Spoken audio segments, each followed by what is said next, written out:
and welcome back to my channel. So every Thursday at 6:30 p.m. I post a video on my channel which is mainly inspired by a poem. Most of them I write them myself. Some are poems that I've heard that have also inspired me. I take like a motivational twist to it and just explain what the poem means and how I've kind of interpreted it. So yeah, that's on Thursdays, and Sundays I just post everything else, which is mainly based on motivational stuff, advice, things I wish I knew, and all of that good stuff. So if you're new to my channel, press that subscribe button. If you're a returning subscriber, thank you very, very much.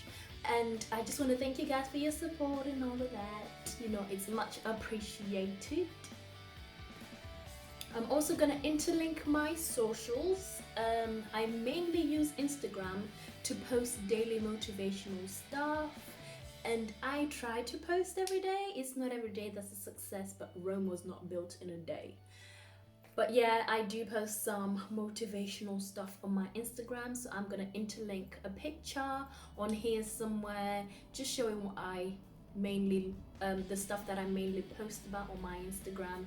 So if you guys want daily motivation, don't forget to follow my Instagram, and I will interlink the @ on here as well. Okay guys, so this is the second part of Dear Fear, and facing your fear, coming face to face with your fears and how to deal with them. And yeah, I hope you guys enjoy the second part as well.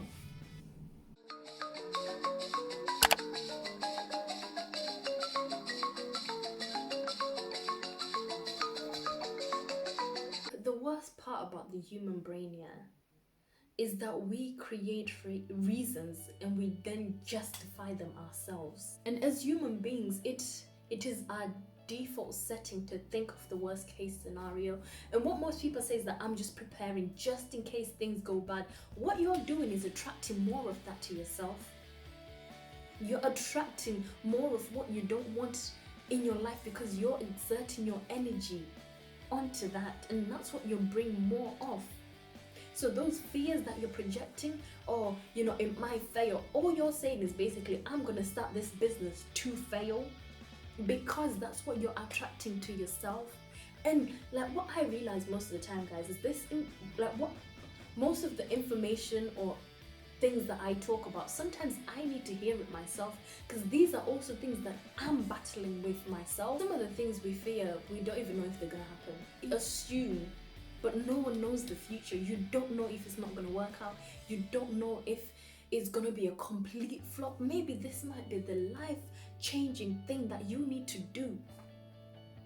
And you're just sitting on fear of rejection. You're sitting on fear of failure.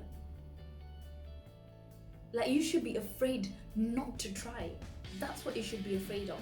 Be afraid of the experiences you're gonna miss, the chances you're gonna miss if you do not try.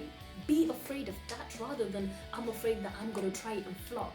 If you flop, there is always something you're gonna learn from that to push you on your next venture. We just need to learn to move forward and deal with the repercussions of what that step has to bring. One method that I found works personally for me, whenever I'm about to do something that I'm a bit fearful of, or I don't really know what the outcome is, I play a mind trick on myself. For me to then take the first step, I have to bypass this doubt that I have in my mind, and I tell myself whatever repercussions or things that I'm thinking might go wrong, that personally at that moment in time, that is not my problem. It is not the present me's problem. That is a problem for future me to deal with. And by the time that problem arises, if it does arrive, I would have mentally prepared for it. I would have found ways and like tactics that I can use to then combat that. So I am looking at it from a different point of view and attracting it from a point of strength, from a point of I can attack. If this happens, I'm going to do this to combat it. So I told myself, this is not a problem for the present me. It is a problem for the future me. That is a future me problem. I don't have to deal with it right now. That allows me to take the first step. And I feel like once you take that first step, like the universe realizes like, oh wow, she's actually serious. And things start putting themselves in place, because most of the time the things that we think are going to happen, especially in terms of like bad things that we think are going to happen, are not usually what does happen. It takes me out of the picture and I can look at it from a different point of view. I can then look at it from an observer's point of view and actually see the bigger picture of what is there. That way, one, I've combated my fear, two, I've actually taken action towards what I want, which is going to help to create a snowball effect for whatever goal I've got. Once I take the first step, I know, boom, boom, boom, I am on a roller coaster ride to getting what I want. Also, what this point does is that it takes me out of the present me, which is filled with fear and which is filled with anxiety, and puts me in a place of strength. As much as I don't really care for people's judgments, sometimes I would say there was a certain time where I did fear people's judgments, and sometimes that does creep in. Regardless of me not caring what people think, I am trying to do something that is on an intimate level with people. And to a certain degree, I need to care what people think, for me to provide good service, for me to be able to be a person of value to people. But I can take criticism, constructive criticism I can take, but I don't have to buy into the fear that people have about their own things that they now projecting onto me. And if it's someone who's struggling with fear of judgment from other people, what you need to realize is that people are always going to have opinions. Regardless, if you're the best saint that the world has ever seen, people will have something bad to say. They will think, well, who are you to want to be a goody two-shoe and, you know, the holiest of saints and whatnot. People will always find something to fault. That is not on you, that is on them. That's a reflection of them and not you. So don't buy into people's judgments. That's why I make a conscious decision not to buy into what people say to me, which doesn't serve a good purpose for me. Like, constructive criticism serves good purpose because that means it gives me something to work on, something I can do to improve myself and my skills. But if someone is telling me to not do this because they think I'm not going to be successful at it, because maybe they've tried it and they didn't succeed, that kind of opinion, I filter that out quick. Like, I do not let people's words have power over me, because you have to give your permission to someone for them to affect you in that way. You are in charge of how you feel. So fear of judgment from other people, you give that person that power. Are you really willing to give people power over you? Because people will not always behave in the right way.